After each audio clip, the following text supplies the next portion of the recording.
Welcome to Luca and Miguel. Enjoy the video. In this video, I will explain how to change a light bulb in a Volvo C30. First, locate the two retaining pins at the top of the headlight assembly. Pull these pins straight up and out.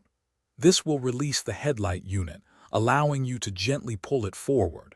Be careful not to strain any attached wiring harnesses. Once the retaining pins are out, you can disconnect the main electrical connector. It usually has a tab you press to release it. With the connector free, carefully slide the entire headlight assembly out of its housing.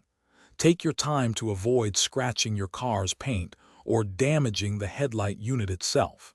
Now you have full access to the bulbs. Now that the headlight is out, you can easily identify the faulty bulb.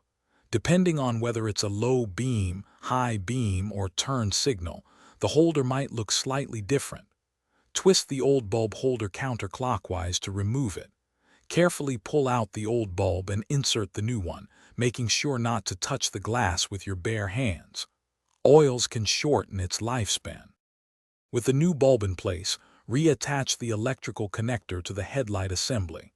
Carefully slide the headlight unit back into its slot, aligning it properly. Push the two retaining pins back down through the top to secure the assembly. Finally, turn on your car's lights to confirm the new bulb is working. This ensures you're ready to drive safely. Thanks for watching and please subscribe. It's the best investment you'll ever make.